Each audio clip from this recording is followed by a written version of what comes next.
The August 29th Board of Supervisors meeting to order. I ask Mr. Lee to lead us in the pledge. All rise, please. Gentlemen, remove your caps. I pledge allegiance to the flag of the United States of America and to the republic for which it stands, one nation, under God, indivisible, with liberty and justice for all. You may be seated.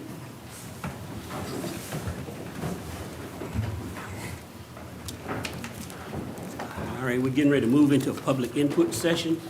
For the input session, if you want to talk, you have 3 minutes. And at the end of 2 minutes, I will raise up this sign letting you know you have 1 minute left. So when you get ready to speak, get right to the point, tell us what you want us to hear, and then that means you won't be using up your time faster than you would like to. Okay, at this particular time, the floor is now open for public comment. Do we have anybody for public comment? Yes, sir.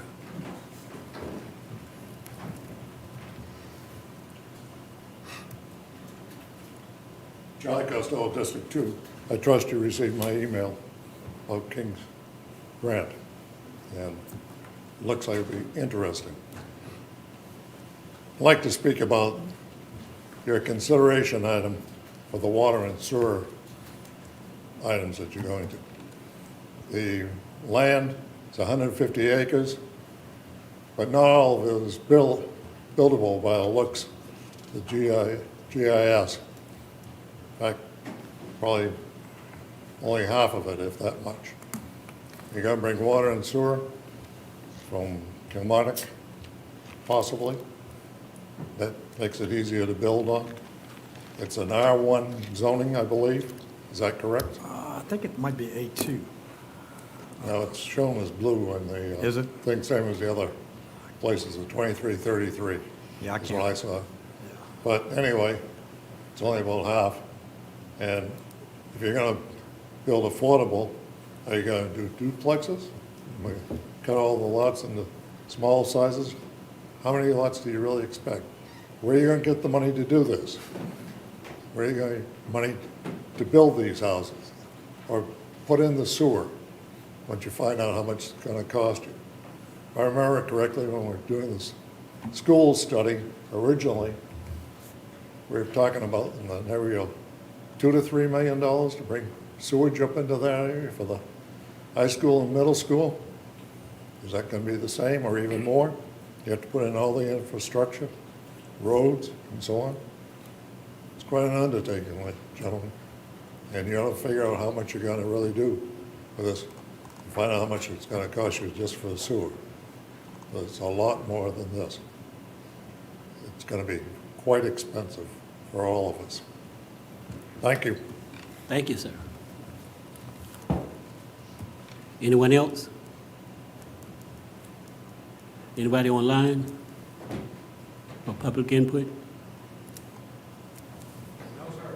All right. Public input session is now closed. VDOT?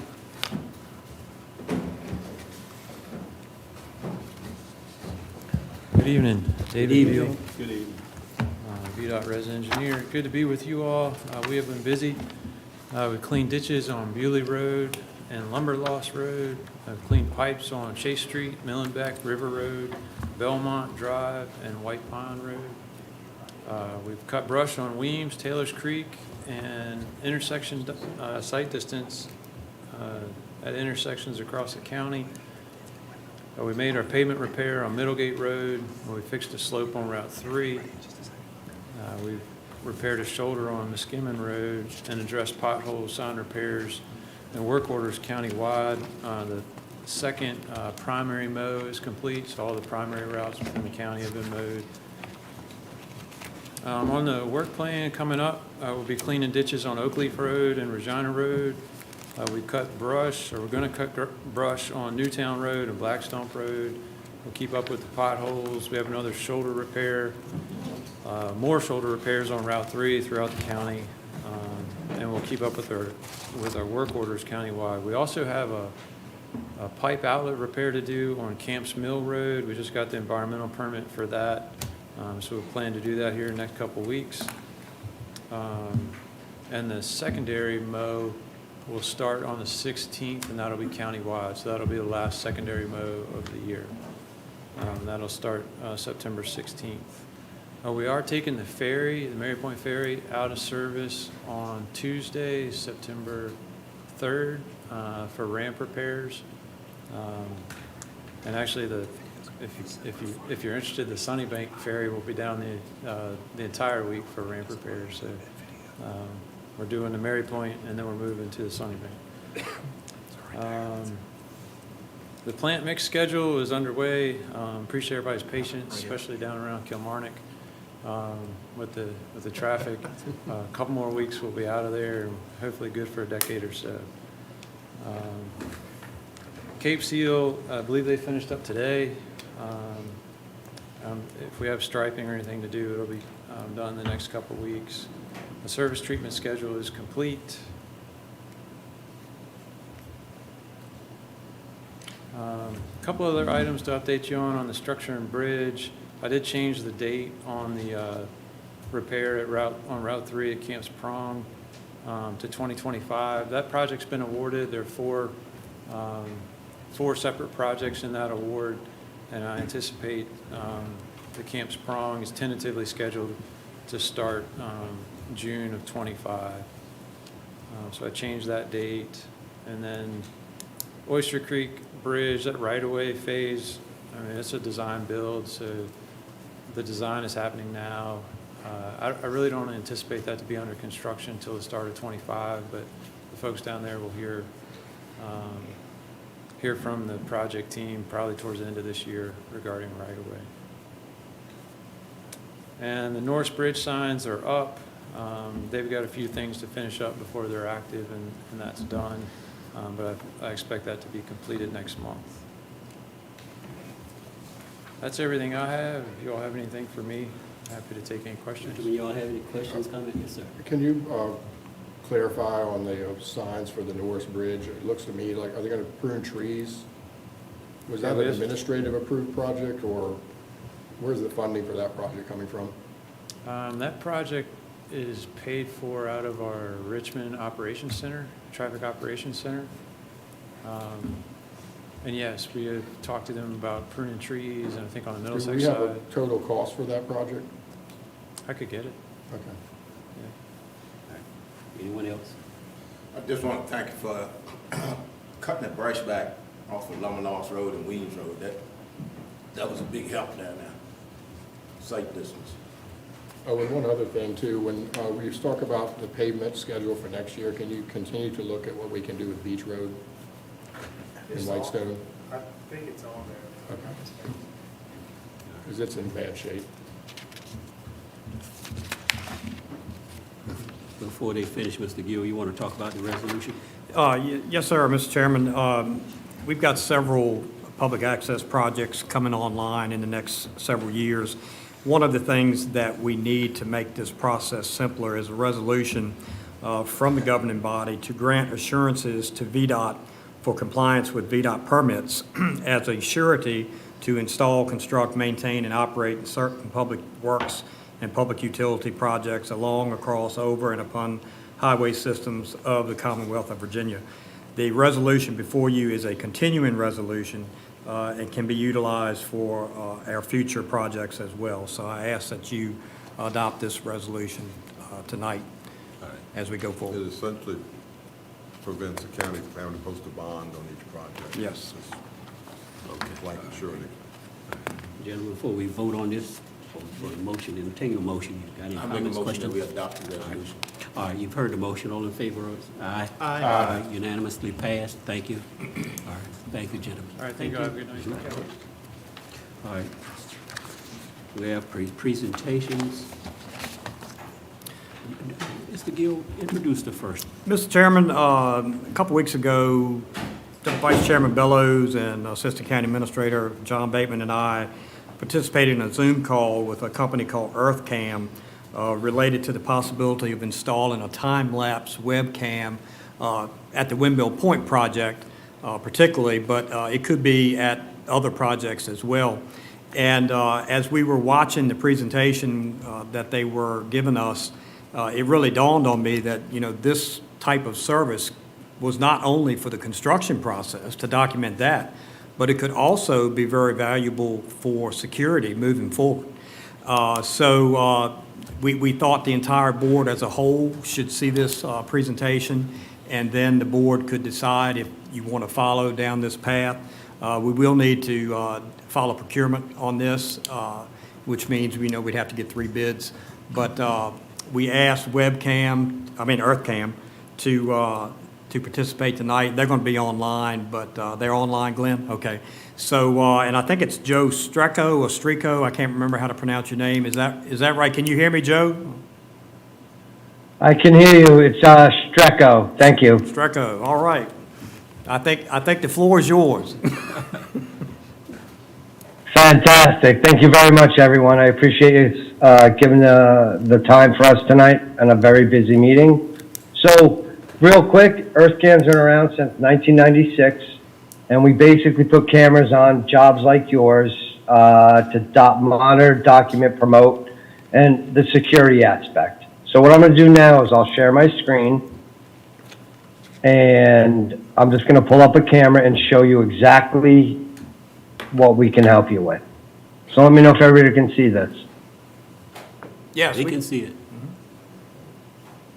All right, so this is actually a seawall construction in New York. Basically what happened was after Hurricane Sandy, they decided to raise the entire seafront by 5 to 6 feet. So what we do here is I can go back in time and see all of this activity at the site. And what I can do here is, let me go over to my archives, excuse me, is I can play a time-lapse movie on the fly. And this is really important. Sorry, we put music to it. 1 second here. We put music to this, so you're going to actually see everything that's going on in a timely, I can speed it up and do what I have to do. So this is going to give you full documentation on a project that I think we discussed is what, 25, 30 years in the making? And now you're going to get a full record of the entire project for your entire team. The nice part about it is, when you're done with this, not only does it add security to the location, but it gives you a lot of public interest on your website, whether it's the county, getting the police involved with security, as well as keeping an eye on the property. So if I go over here, this is a nice real shot right now from Virginia Beach. I'm not sure if anybody knows about this or if they've been here before. I'm sure you have. But it's real time right now from a camera that's going to promote the location, promote security, and keep people wanting to come. So what we do is we create web traffic into foot traffic, if that makes sense.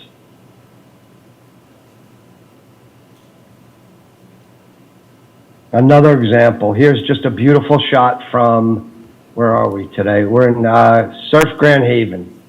This is real time right now for you to promote the project after it's done, but getting people there on a fishing pier, coming out to the location, seeing what we've done that's been 30 years in the making.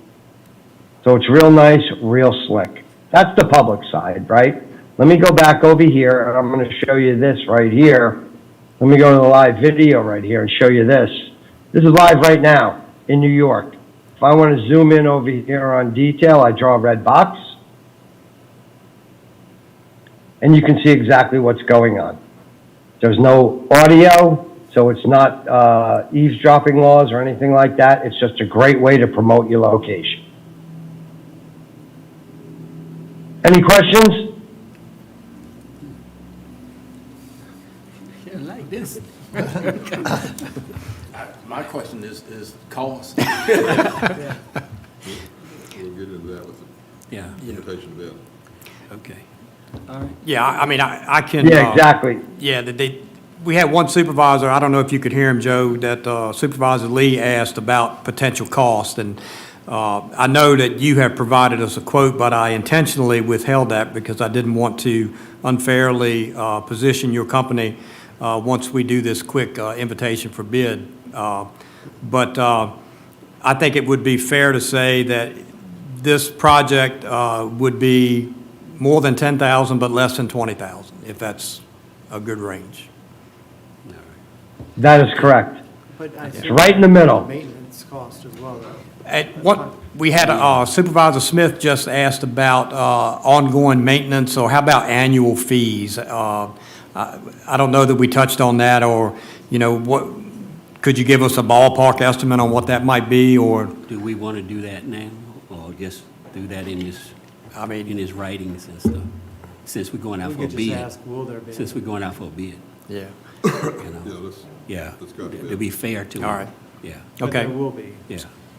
I think we got to think about it in the future, like, the main issue is going to be not only documentation of the project, but ongoing security at the sites, and having that on site. We should think about this, about the Triway Trail too. Yeah. So I think we need to think about more than one of these cameras, because I think there's several of these parks that are going to be like, this would be a good deterrent Correct. for bad things happening. Yeah. And we can do the invitation bid in such a way it would be a continuing contract, so if we want to add another project to it, we could add another project to it. If we want to take away a project, Okay. we All can right. do that. We can- So, the sheriff's department would be the group that's monitoring. So, I mean, Yeah. I mean, No, I think we monitoring. would, I we think- would host we would be our own, they'd host it, but if we needed something, it would be Yeah. up to us to provide the footage to whoever needed it. Yeah, and it would, Well- it would certainly be available to the sheriff's office if needed. yeah, I'm just, Absolutely. I'm just trying to think on How has that been done in the past? time that. I mean, with other companies that you've worked with? So what we do is, I actually started to write up a scope of work. Don had asked me to do that. I couldn't do it tonight. I'll have it to you tomorrow. So everything I'm showing you, there's two sides of it, right? There's a back end and a public side, right? So the back end, like over here on this project, if I go over here and just show you right here, this admin management, you can actually assign departments, police, sheriffs, to have access to it, and we can actually integrate it right into the local sheriff, police, state police, anybody you want, even into their ITS system, because I know they use a lot of that. So we give you an embed code, and anybody you want with your authorization, because you own all the content, this is your footage. We're just a mechanism to host and manage it for you. So we do it with Seaside Heights Police. We do it with the Florida DOT. I'm actually on the Chesapeake Bay Tunnel Project. I'm sure you guys are aware of that, or have seen it, or heard about it. So anybody you want to give access to, that is going to be something on your administration to decide and do it right through this platform. Okay. That's good, what I'm saying. Yeah. Well, Joe, on the consumer side, how do they see it? Do we have a link on our county page, or Facebook, or Twitter? Yes. Okay. Any page you want that accepts live video, Facebook, Twitter, X, LinkedIn. So you can see this is a live video right here. Can you guys see this? Yes. So right now, if I just scroll up top, you're going to see Doc Cam. So if I click that, this is on Fort Lauderdale 15th Street Fisheries. So this is exactly what the public will get. And you can name it whatever you want, obviously, right? But the beauty of this is you get to describe it, come down and go fishing, go on our new pier. We've been doing this for 25, 30 years, and it's all right here. And we give you a public link to post anywhere you want. Joe, how many years, it looked like a few years back you had archives of that one site. Is it a certain number of years you archive, or how does that work? It's, we archive from the day the camera's put up until you, for the construction, right? So there's two sides to it, right? Construction, you put it up on October 1st. It's done next October in 2025. There's everything we capture, right? Now, when you go back to the security side and everything else, we have a couple different options, right? we record a minimum of live video for 60 days. Then it eats its tail from old to new. After that, we offer up to a full year of live video. We offer central station monitoring that can actually alert the police, even though they have it in their command center, or emails or SMS text messages to whoever you appoint us to. So it's kind of twofold. The construction side is a little different. The public side is forever. Does that make sense? Yes. Yes, sir. Let me rephrase my question. Fantastic. I want to show you. Hey, Joe, let me rephrase my question. Is there an annual maintenance, like service agreement or annual software expense with this? Yes, so with the construction side, it's a little bit on the higher side for the archiving, the time lapse, and everything else that I'll put into your scope of work.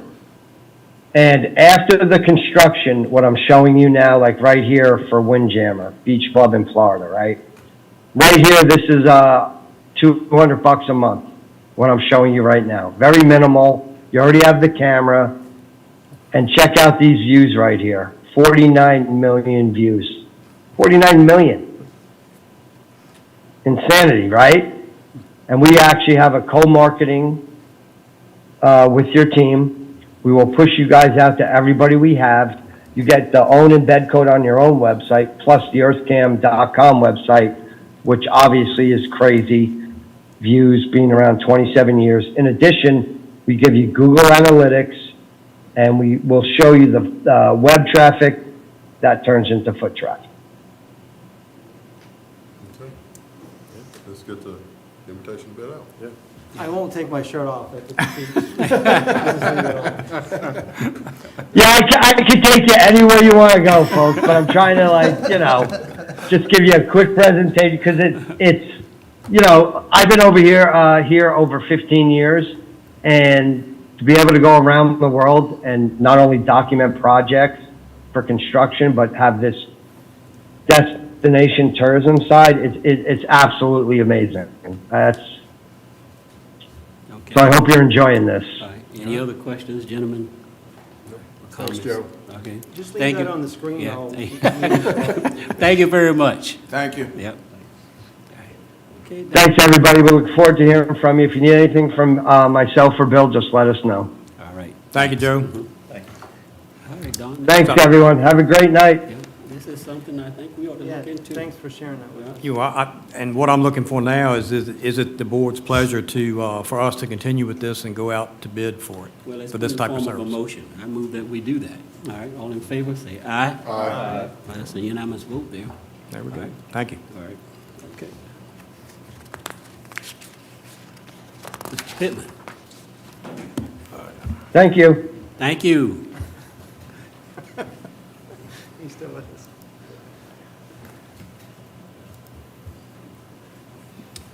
Thought my drone shots were gonna be cool, but y'all just left Fort Lauderdale. I guess y'all need one of these cameras too.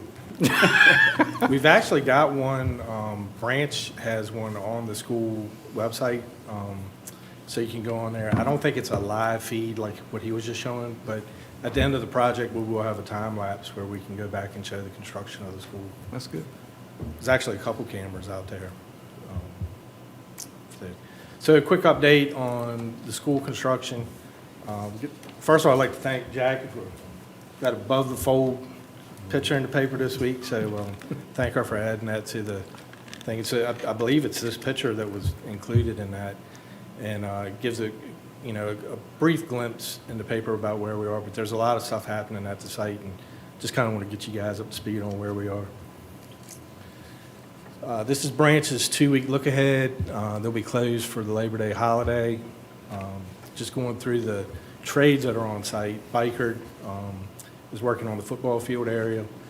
One thing that I probably need to discuss with the board and with the school board as well, there's a chance that that area is finished before the school. And so we've got the opportunity to possibly play spring sports in the the spring of '26. So not this coming spring, but the spring of '26, before the school's finished. If the restrooms, are up and running, and we'll just have to figure out some logistics there, but we're trying to do everything we can to get our track kids on a track, so that's important to us. Procon, they're working on the footers, which you'll be able to see in a few more slides.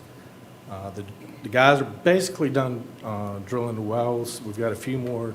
I think they're down to their last line on that, but they are making the connections, and I've got some slides on that as well. You'll start to see the CMU walls go up over the next few weeks, which, we're starting to see stuff come out of the ground, and that'll be a big monument as far as the project goes. And through the slides, you'll see some of the electrical and plumbing that's being added to the project as well. This is my first drone shot.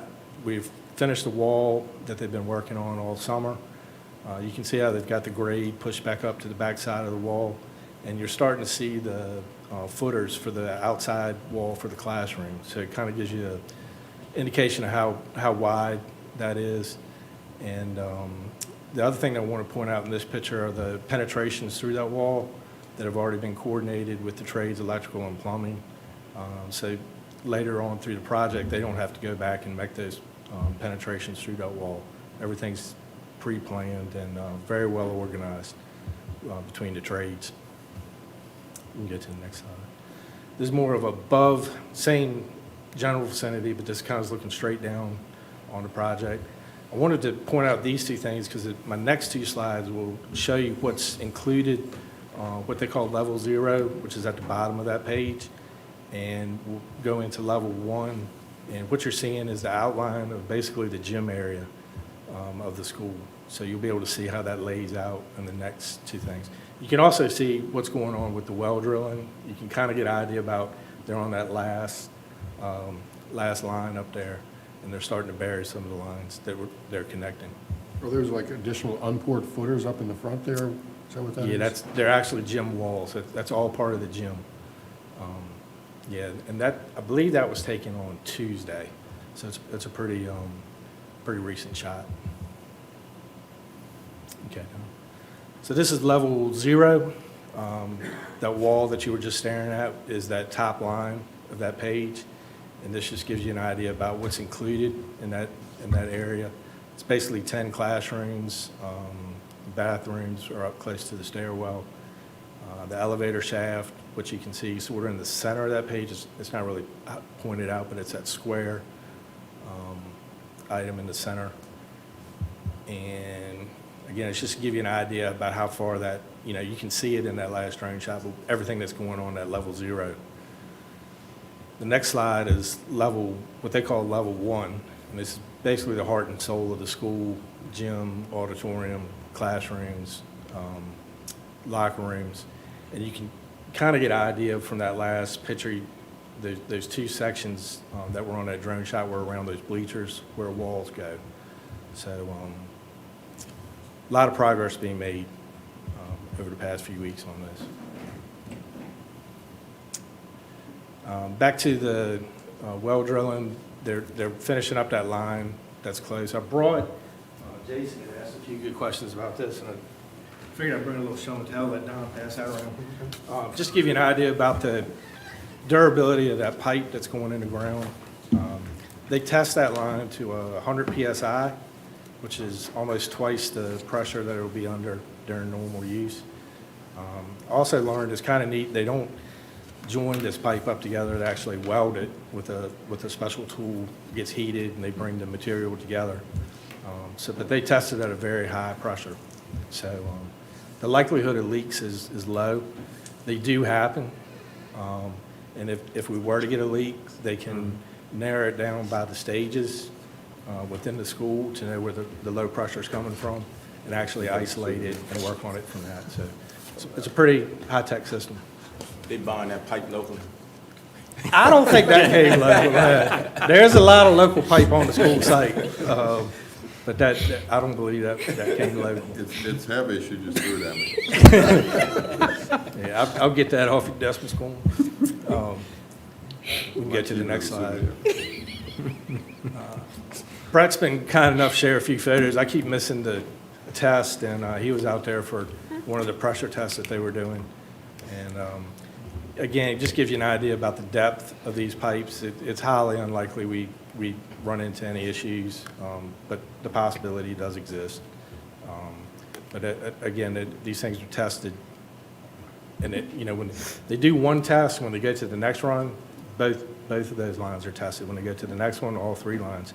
So by the time they get to the end, there's been a lot of testing on these pipes. But when they get to the school, we can get to the next slide. This just shows how it's reduced. The lines that are in the wells are actually 1-inch lines. You can see the main lines that go up to the school are the 4-inch lines, and just how they're connected in there. Any questions? Overall, they're still on schedule for the most part? Yeah, we've been very fortunate. The past few weeks have been very construction friendly, is a good way to put it. And a lot of progress has been made. Yes, Dan, short answer to your question, you can always run into something at any time. And, we could have a week of bad weather at any given moment. But they're very confident about their schedule right now. And they spend a lot of time coordinating. And I don't see any issues. Thank you. Thank you. Watch out, it's slippery. Broadband Authority update, Mrs. Michelle Craddock.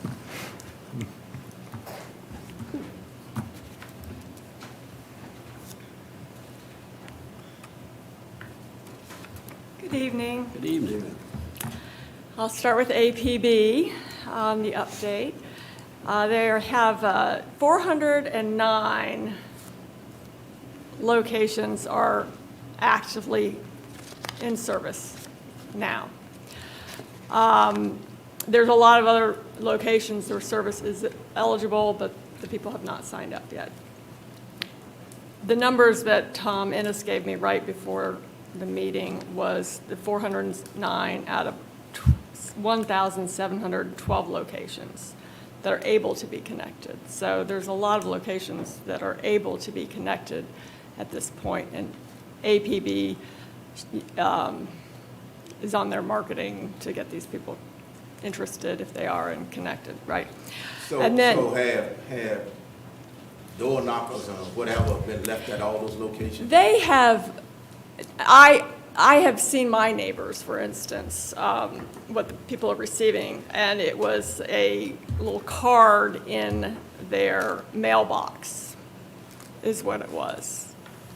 So I saw a picture of one of those, and it's not the door knockers, it's the card in the mailbox. And I went online to APB, signed up and paid my $190-some, and now I'm just waiting. I'm just waiting. I'm sorry, my hearing went out thanks to COVID in my right ear. I'm having a hard time hearing, so. So I paid my $199, now I'm just waiting, So they haven't contacted you yet? If, only to say that they'll come okay. sometime and hopefully in my lifetime. And a lot of people share that sentiment, I believe. What I've been told is that anything, so if you're south of Kilmarnock, they can't connect everybody because they have to run the last part of the middle mile through, or the last mile, they call it, through Kilmarnock, and it has to go through Dominion's conduit, and Dominion and Kilmarnock have to revise their franchise agreement in order for APB to be allowed to run the fiber through that conduit. So we understand that that is being negotiated currently, and I don't have any timeline on that. So that's the big holdup there. Otherwise, we've reported, and as was reported to the Broadband Authority before our last meeting, that the make-ready was complete on all the poles, but Tom just told me that they actually have a couple tickets still out with Dominion and several with Verizon that are not complete. So those need to be completed. So there's big three things: Kilmarnock, and then a few more pole attachments, and then their last mile will be done. It appears that all of the pole attachments are done in my neighborhood. They came by and ran the fiber optic and did everything. And I said, okay. They said, well, we'll be back. Yes, and that happened in our neighborhood as well. The neighbors were told, some had installation even coming down their driveway, and they stopped and said they'd be back. So not sure where they went. And we've been working with a number of residents who have been frustrated because, you know, either APB or Breeze Line kind of stops right, you know, before their house, and it appears that they would have service, but they're not, because they weren't technically in the grant. So we're working on those issues as well. Have they given a timetable or projected new finish date? Well, they can't until Kilmarnock and Dominion have that Resolved it. agreement completed. Yes. So this is something they didn't know about. I just wonder how come it just coming up and. Well, initially, they had their plan to go in one way through Kilmarnock down the Okay, sidewalk I know area. what you're talking about now. And then it had to be redone, and so then this Another way. came up, Got a few phone calls about that. yes. Okay. So that's APB. We have bad news on the Verizon VADI application, in that it was denied by the Department of Housing and Community Development. That was an application for $6.8 million that would have covered 382 locations. And we were told that it was denied because the department believed it was better suited for BEAD funding, which is the next big federal grant round of money. I think Virginia got like $1.8 billion. So they indicated that that would be approved and looked favorably upon in the BEAD funding round. But of course, that's another delay because the BEAD application process has not begun yet. But we're watching that. And Verizon and APB have indicated that they will be applying for BEAD money in Lancaster County and hopefully pick up these other locations. What's the difference between BEAD funds and VADI? It's just a separate slug of money from the federal government, for lack of a better description. And so there were a lot of, you know, the 2024 VADI grants were awarded in Virginia to other companies in different areas and so forth. But apparently the 6.8 million was a larger amount that the department believed would be better suited, you know, under this larger block of money under this BEAD program. I think it would be safe for us to say that the way it looks now, that every residence that want broadband by the end of fiber broadband by the end of this year, that won't be complete. Every resident, there's no way it's not going to be complete, no. I mean, the APB project will be complete by then. I'm confident in that. But there were, you know, a couple of these companies that went bankrupt that fell outside of the area, and then others that weren't covered by any of the VADI grants that Verizon was going to pick up a lot of. So the Verizon grant was very good, and we were very pleased with it. Didn't require any county donation or participation financially. And it was a great application, and I think Verizon would do a good job, and I think they're going to reapply. But it was unfortunate because it just, you know, kicks the can down the road a little bit.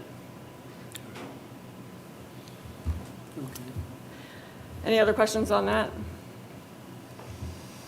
No, And you have no information on the franchise agreement modification? I do not. That was not presented to us. And APB, we've been communicating with APB about it. You know, they're not a party to that agreement either, so we're just, you know, we can attempt to check in with Kilmarnock perhaps and see how that goes. I imagine, you know, they understand that it's important and it needs to get done. I have confidence in that. And then on to BTS. It sold its business to Virginia Broadband. It was down to 80 subscribers, and that's because they lost subscribers to APB, because the people can get fiber rather than having the wireless. So that's that situation. Virginia Broadband is supposed to be picking up those 80 subscribers to the extent they want service from them. The only thing is that BTS was providing the smart pole service, and the other companies, APB and BreezeLine, and also, I believe, the Virginia Broadband, you know, they do not have interest in serving those smart poles. So we're looking at perhaps a 5G solution, figuring out a way to keep some of those smart poles at least operating, the ones that could get some service.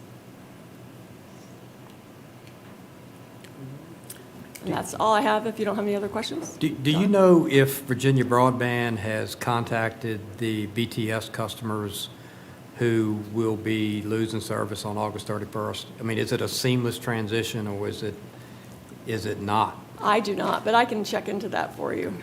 I'm sorry, I called the Jim Broadband, I'm BTS. Supposed to go off the 31st of August. And I talked to Rob Francis. And he said our plans would continue, service would continue the way it is, the plan, the speed, and the price will all be the same, seamless on the first, Good. going on from there. That was as recent as Tuesday. Okay, good, when I talked to him.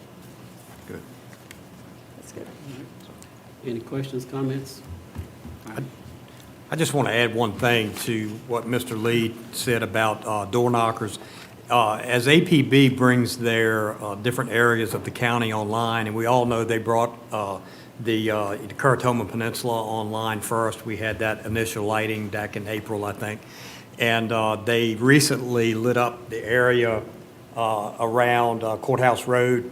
And I can tell you that they are marketing to let you know that they have service, because I've received 3 separate mailings from them letting me know that the service is now available. Have you signed up? I went in and signed up early on. I haven't paid the $199 yet, but, and then they offer the 3 plans, so it's, they are letting you know. And the next area that they were going to make hot was the Mary Point area. I'm not sure if they've done that. Do you know, Michelle? I do not know. That- I'm sorry. Yeah. Because I got mine and I got my house, my call was, Yeah. they said, engineering is not set, in the middle of September is what they are planning or shooting for. Yeah. That's the latest. Have you all received any customer feedback? Other than it's working very well. Yeah, we haven't heard anything bad. We've heard I guess the everything comment good. is good. Yeah, Yeah. everyone I've talked to who has a service has been very pleased with it.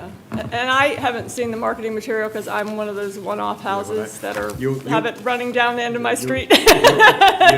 You'll get Don't it. have it. So I feel their pain. Yeah, you'll get it. Yeah. Well, thank you. Have a good evening. Thank you. Mr. Chairman, can I ask about the power?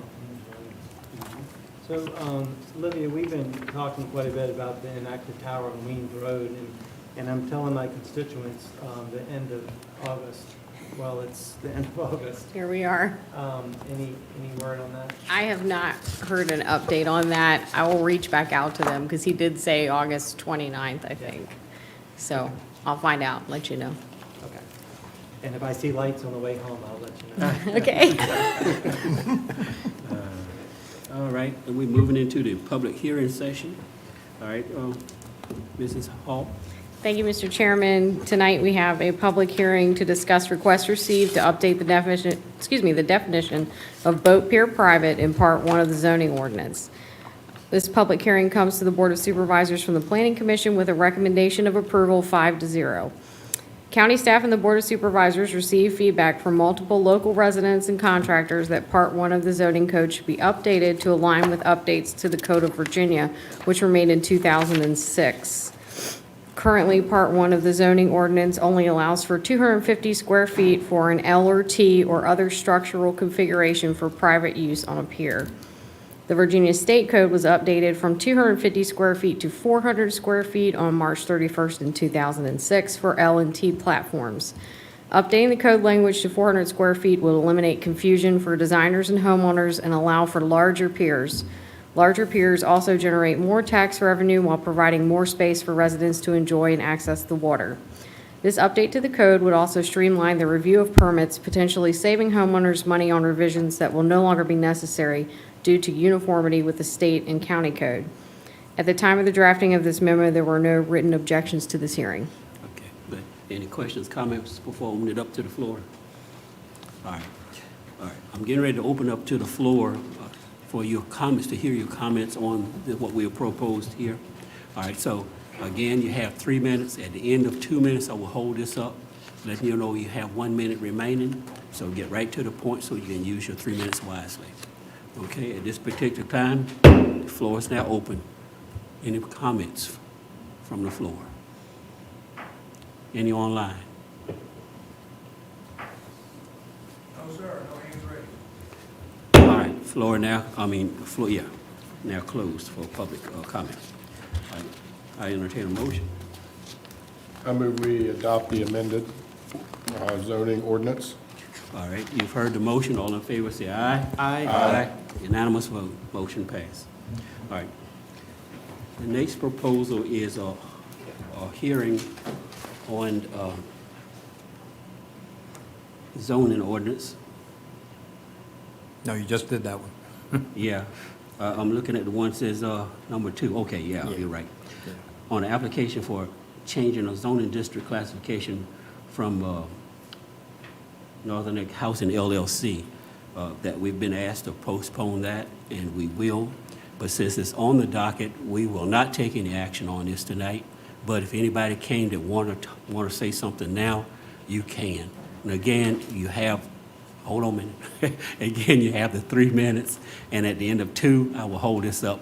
And again, I say get right to your point so you can use your 3 minutes wisely, all right? Public hearing is now open. Floor is now open to hear for comments on this particular one.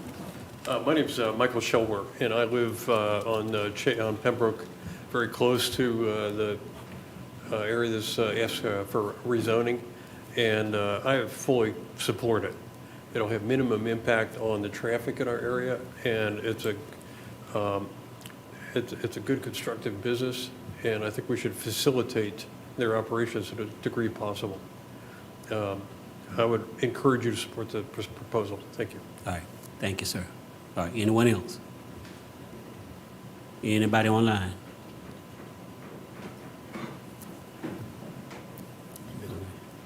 Anybody online? I'm waiting for him to answer me about online. All right, okay, yes, sir.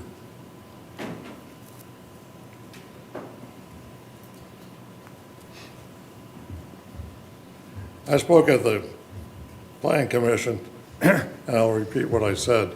You've got before you that this was put in here as a home occupation, and from what appeared to be the Planning Commission, what's been said, it developed that the person is not in that home. He said he was not in that home, had not been in that home, and so on.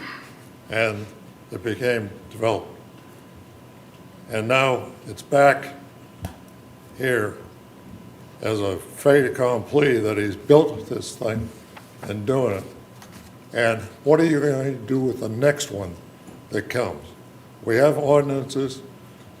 They should be followed. And if you don't follow them, the next person comes in and says, oh, I changed my mind, or whatever. Well, you got to let him rezone and do whatever? I think you need to deny it. I'm sorry. Thank you. All right, thank you, sir. Okay, anyone else? I'm getting ready to close. All right. I'm Lucia Scholwer, and I just want to say that they have been excellent neighbors. So our dogs have gotten out several times, and they regularly call to report our dogs and hold them and take care of them. That's what neighbors do. And so I think that they're living into the full spirit of being good business and good neighbors. And so I have to support them. And I hope that you will give them every due consideration for what they're requesting. They are not just, they're keeping it well maintained. They're minimizing any concerns for traffic, as my husband said. But they're just really good neighbors. It looks nice. The business is well maintained. It's all good. And we're the ones who are primarily affected. We live right down Chase's Road in the Townley Farm area, right behind it. So if we think it's a good thing, I think you should think it's a good thing. We're their neighbors. Thank you. Thank you, ma'am.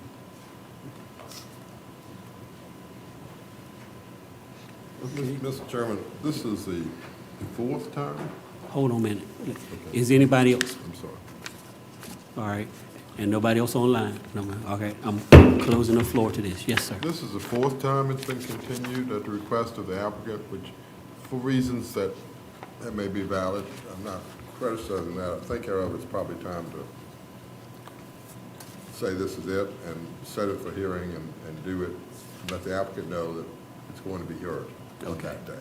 Because we've got people who, well, we got to charge them for the re-advertising now, and we've got people who are interested and want to come. So I don't know when you want to set it, but I would suggest that the board set it and tell the applicant we're going to have a hearing on that day. All right.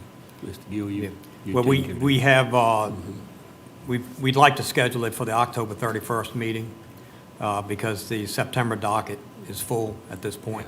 Yeah, all right. And just for the benefit of the public, the applicant's attorney had an health issue this afternoon and was unable to be here tonight, and they requested that it be postponed. So that's the reason for the postponement. All right, gentlemen, y'all have any problem with October?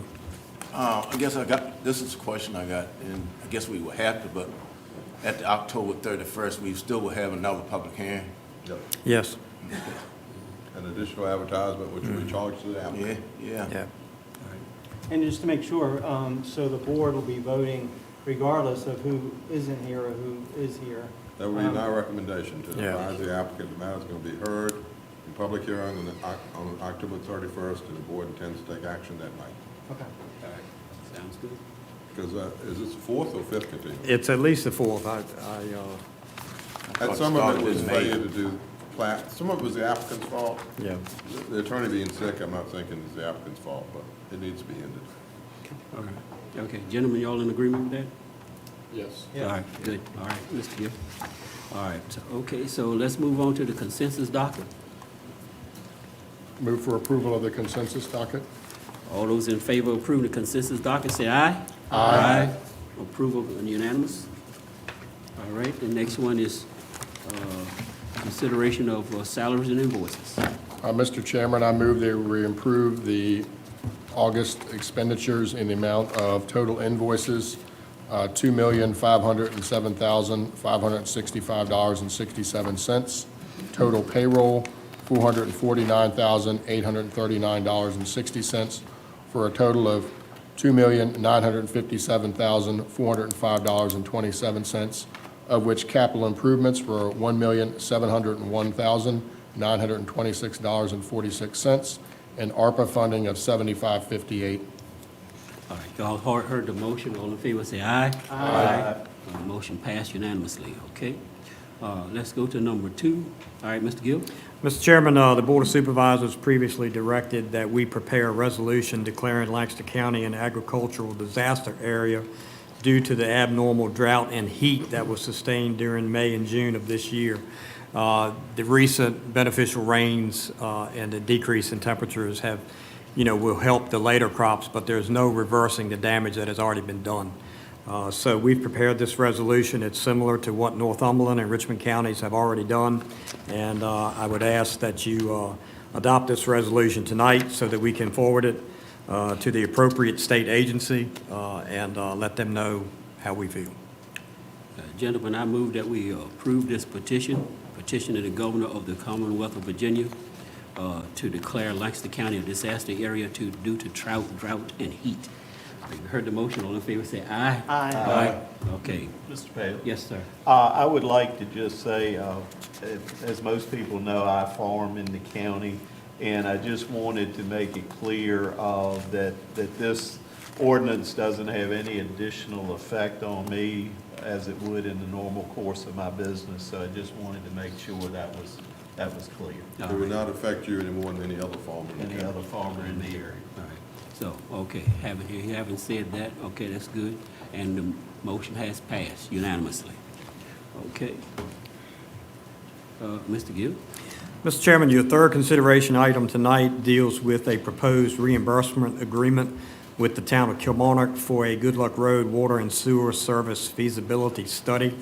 In order to carry out various affordable workforce housing and recreation goals in the Lancaster 2035 plan, it'll be necessary to determine the feasibility and an estimated cost of bringing water and sewer from the town of Kilmarnock to the Good Luck Road property, which is just at the top of Norris's Hill. It doesn't have to come very far. Kilmarnock Water and Sewer is at the bottom of Norris's Hill. The property in question is 150 acres at the intersection of Good Luck and Maryball Road. The town of Kilmarnock has agreed to submit this study to their contracted engineers who are intimately familiar with the water and sewer system in Kilmarnock. Their only ask is that the county reimburse them for this study. And you'll see in the reimbursement agreement that the amount of the study is $12,245. Okay. Any questions, gentlemen, comments? I'll entertain a motion. Mr. Chairman, I move that we approve this reimbursement agreement. You've heard the motion. All in favor say aye. Aye. Motion passed unanimously. Okay. Board reports.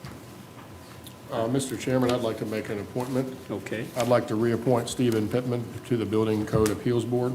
All right, you've heard that reappointment. All in favor say aye. Aye. All right, done unanimously. All right, I'd like to reappoint Vera Lee to the Bay Agent Board. All right, you've heard this motion. All in favor say aye. Aye. All right, passed unanimously. All right. Any other board Gotta keep reports? her busy, right? County Administrator. Mr. Chairman, I got 5 things I want to bring up. The first one is that today, the Virginia Association of Counties, VACO, issued a press release advising the public of their VACO Achievement Award winners. And this year, Lancaster is one of the award winners for VACO. John put together an application for Lancaster based on a Lancaster 2035 initiative. And VACO picked, I think it was 45 winners out of 145 submissions, and we were one of those 45. So this is the first solo VACO Achievement Award for Lancaster County. We have previously won an award in 2016 with Middlesex and the town of Kilmarnock for the River Realm initiative. So pretty big deal, and very, very proud of that, and thank John for putting that together. Thank you, John. Thank you. Yes. Okay. Second thing I want to mention is that Crystal Way over there, the clerk to the Board of Supervisors since 2018, has been taking educational classes to become a certified municipal clerk, and she has achieved that. All right, congratulations.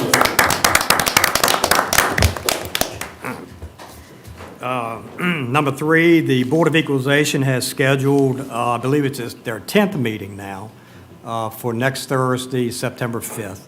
And we believe that will be the last meeting until probably the tax bills go out and people, people start calling in at that point. So, but anyway, hopefully, that'll wind it up for a while. And the Board of Equalization is seated until December 31st, so if additional calls come in after the tax bills go out, we'll address that at that time. The fourth issue is, and John put this together, and I'm going to turn this over to him. And Glenn, if you could, let me see, where is that? If you could give me that screen back. This is kind of a little test run for a public access presentation that I think we'll probably do monthly from here out, because we've got so many public access projects going on, and John put this together today for Windmill Point. So I'm gonna turn this over to him, and he'll walk us through it. You gonna give me? Oh, I didn't do it? Hold on. My fault. There we go. Mr. Chairman, members of the board, thank you for this opportunity to kind of show you progress. It's been just a few weeks since you all are all down there breaking ground on the Westland Beach at Windmill Point project. And so today we just erected a project sign showing the Windmill Point County Maritime Recreational Campus and the coming soon project of Westland Beach at Windmill Point. Many thanks to Cy Revere for helping me put that sign up in what was 98-degree heat. Next slide, please. Starting at looking at the far, is that eastern portion of the project? Yes. Yeah, eastern portion of the project, which is the other side of the marina. You can see on the left, a lot of demolition has occurred of the old slab where the old hotel used to be, and rocks, stone has been placed where each of the revetments is going to be, each of the breakwaters, excuse me, is going to be. And next slide. Here's a picture of just the remaining section of that piece of slab for the hotel, and that's supposed to be coming up here pretty soon. Next slide. You can see here, again, these stone, they're reusing some of the stone that was in the jetties as the core of the breakwaters, and then they're applying a larger and newer stone on top of that. Next slide. This is a perfect example of the turbidity barrier. Is that right? Turbidity curtain. Turbidity curtain, which you'll see in a video here in a few minutes, just how well that's working. Next slide. All right, this is the in front of the condominiums. These are the far western portion of the project. You can see on the right of your screen one completed breakwater, and then this second breakwater is about 50% complete. Last picture. And you can really tell just how pretty those look. I mean, they've compacted it really nice. It's really nice and flat and level. It doesn't impede the view at all. And when I was down there, you could actually tell that the wave action was significantly reduced. And you can already see some sand. I know they trucked a bunch in, but it's starting to build a nice tombolo there. And if you would show the video, and sorry, I couldn't get that embedded. We're going to show you a quick video taken by Matt Smith, Chief of Emergency Services, with their drone. I've been down there twice a week taking pictures, trying to document construction for posterity and other reasons. And me and Matt are going to try to make it down at least once a week to do a drone flyover. So again, we can kind of document progress on the project. All right, maybe a little technological lapse here. Let me see. Which one is When it? you double click it, it's in the, open the folder and double click on that. I'm in the double click And then the player. I'm a dinosaur when it comes to media. I did click on it. There we go. You're going to have to stop playing this slideshow. Okay. Huh? Don, would you like Let me to ask you a together question. on your computer? Did we settle on that name, Westland Beach? Which one is that? That gonna be the official name? Since we Well, done put it on the closed sign? yet. That's the official name that it is right now, Hold on. I'm afraid because to that's say what right it's, now. I mean, that's what What's the that? beach is actually called, Westland Beach. 'cause Yeah, that's where the- so I Yeah. think, you know, what I'm asking going forward, because there has been some question, what should we Yeah. call it? This is why we did this during county administrative board, so that That's right. we can work the So we bugs can out. work the bugs out.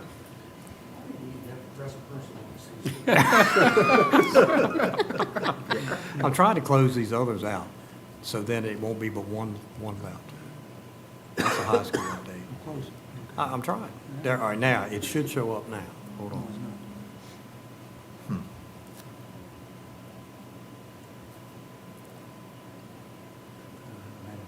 Hmm? We're gonna give Travis to give this presentation as well.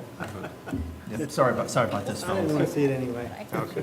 Well, we probably can't have it tonight, but we'll, It's all right. There you go. Oh, something's going. oh, okay. How'd you do that? How did we get sound? It was off your screen. There is no sound anyways. Don't push it. Don't push it. Evidently, you got off of duplicate displays, you got to extend, I think. So, Oh. somebody will restart.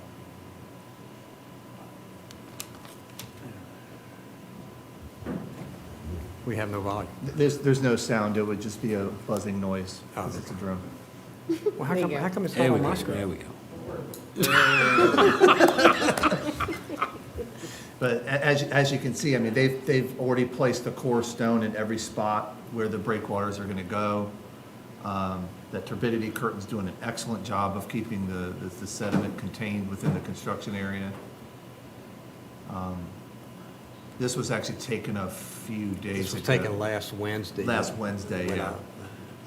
Or Thursday, I can't remember Yeah. what day it was. They've actually removed a lot of that debris from the shoreline.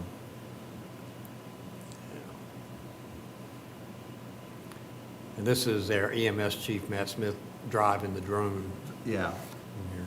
So.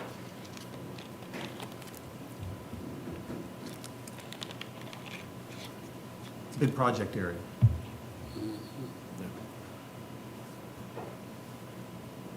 And this, as the drone footage stops, as he pans out, there was a picture that was shared with me from 1965 of Westland Beach. And you can see the drastic change that's happened over time. And this project's attempting to rectify that. And that's it. All right. Thank you. So we'll clean that up and we'll try to do something monthly Without a doubt. to help the board. The last item I have, Mr. Chairman, is at last month's meeting, you all adopted several ordinance amendments related to short-term rentals. And we told you that we would put together the application forms in-house, and Olivia did a nice job putting that together. And we've kind of gone through a little in-house peer review.